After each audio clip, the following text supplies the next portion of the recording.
In this week's Parsha, in Parshat Shlach, we all know the story. Meraglim were sent out to check out the land, and they came back and reported ill about the land of Eretz Chalav Udvash, and they said everything is too big and there's no way we can conquer these people. The people are giants. And they used a fascinating line. They said, V'sham ra'inu es hanefilim b'nei anak min hanefilim. We saw these incredible giants. V'nihi be'einenu kechagavim v'chein hayinu be'eineihem. We felt like we were grasshoppers in their eyes, and we were grasshoppers in their eyes. Now, part of that sentence makes sense. It makes sense to say we felt like grasshoppers in their eyes. But how do we know how other people are experiencing us? How could they say we were like grasshoppers in their eyes? In fact, Chazal say that was the sheker of the Meraglim. But I think we need to look at this deeply. Because in truth, on some level, we are all walking around feeling like grasshoppers. And other people are experiencing us as grasshoppers. And the reason is because the way that you see yourself with your inner negative beliefs, that is the reality that you create around you. So when you walk into a situation and you project authentic confidence, because you're living with integrity, you know yourself truly and deeply, you come into a room, people experience that. But when you come into a room and you've brought in with you this feeling of, I'm a grasshopper.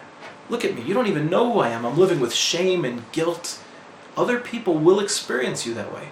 And it is a tremendous sheker, because that's not really who you are. You are not your inner negative beliefs.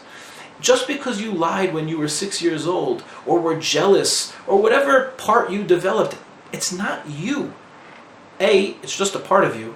And B, it's often a part of you that was there when you were 6 and 7 and 8 years old. It shouldn't be defining you when you're in your 20s and 30s and 40s, and yet it does.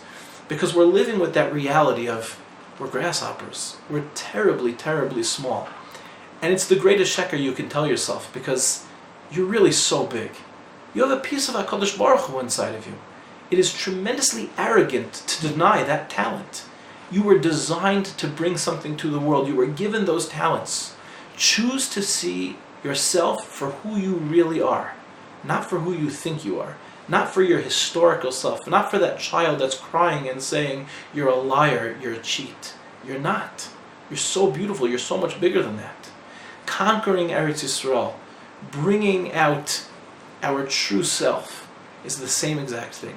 Coming to Eretz Yisrael means building the Beis HaMikdash, bringing Mashiach to this world, building Olam Haba. It begins and ends with the authentic true self. You can't enter into the land, and that's why the generation was not allowed into the land. You cannot enter into the land if you don't have the confidence to enter into the land. You cannot bring Mashiach if you don't have the confidence to bring Mashiach. You cannot build Olam Haba if you don't believe yourself worthy of building Olam Haba.